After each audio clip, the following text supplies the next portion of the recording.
So do grades actually matter? My answer is no. Now obviously the process of getting to medical school is super competitive and you're so focused on being as perfect as you possibly can, and I would argue that is not such a great idea once you're actually in med school.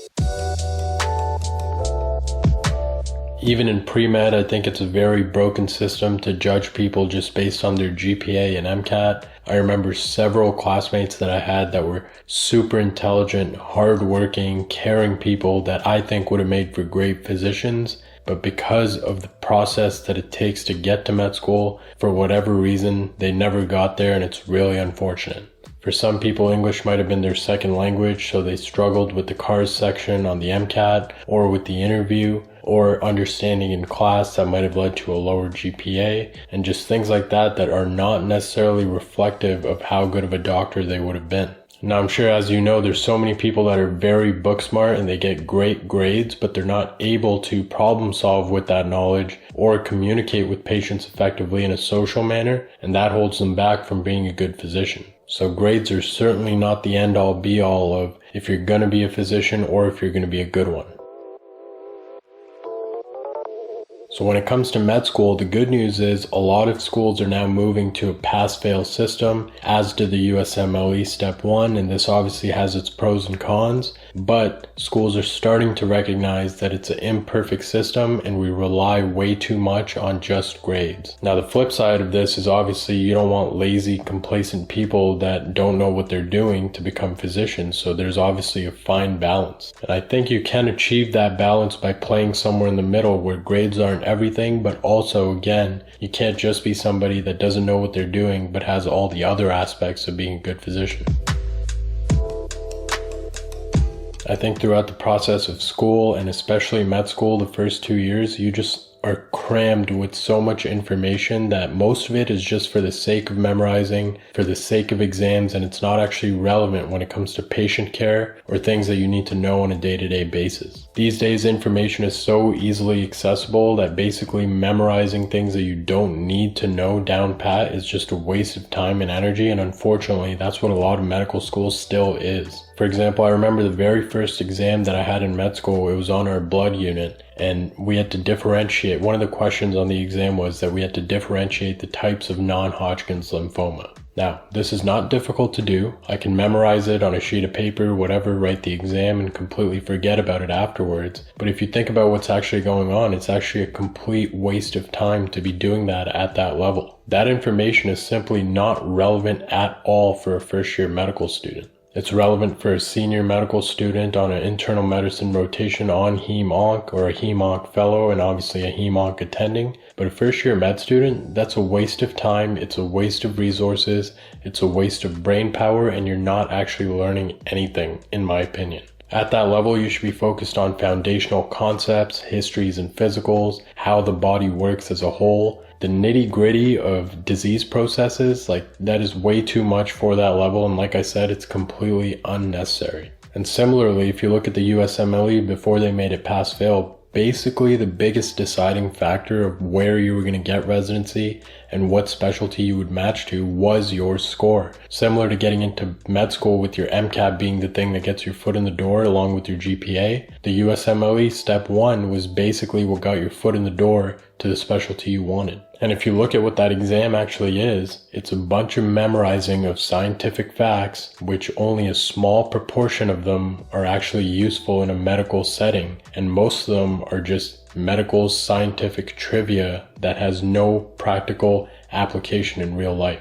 I'm glad that that was made pass-fail, and hopefully now med school curriculums will start to change as well, because they're not going to have to focus so much on preparing you for the USMLE Step 1 and making you memorize all this stuff. Not that schools were necessarily prioritizing you doing well in that exam anyways. But nonetheless, I hope schools change their curriculums to focus more on big picture foundational principles, and then as you encounter diseases on the wards or in your clinical scenarios, that's when you pick up the nitty-gritty details and you refine that as you go through residency and you become whatever kind of attending you need to become. I certainly have my gripes with the educational system, especially medical school, just given the cost and the amount of time it takes, and that's why I'm telling you this stuff. I just feel like it's an absolute misuse of time and very valuable time in your lives, as well as money and resources. There's no individuality, there's no taking into account the strengths and weaknesses of every particular person. It's just putting you on the conveyor belt and pumping you out the other side, making you jump through these hoops, write these exams, and keep moving. So do grades matter in medical school? I mean, of course they do in terms of passing, and you need to do what you need to do to get your degree. But in the big picture, I would argue that it's your understanding of foundational concepts that matters way more than what grades you're getting. Now, I'm not telling you to use this as an excuse to do the bare minimum to just pass, but what I am telling you is focus your attention and make sure that you're understanding your foundational building blocks, because without that, you're going to struggle mightily. You might be getting perfect scores on your exams because you're really good at memorization, but if you don't truly understand the mechanism behind what's going on, once you're a physician, there are no exams, there are no tests. You actually have to solve the problem with real life people and their lives. And for that, you need a very strong understanding of foundational concepts, not just trivial facts that you've memorized. The hard part of being a doctor is not memorizing all those things. The hard part is taking very simple foundational concepts and applying them to complex problems. The only way to do that is, again, an understanding of foundations and practice in application of those foundations. And that can't be done if you're just wasting your time memorizing the smallest little things that are just completely unnecessary. There were several of my classmates that were excellent in the first 2 years of med school. They got the highest grades and all that stuff, but they struggled so much in their clinical years because they didn't have the social ability to get along with their attendings and the residents they were working with. They struggled with interviewing patients, and that's not to put them down, but it's to understand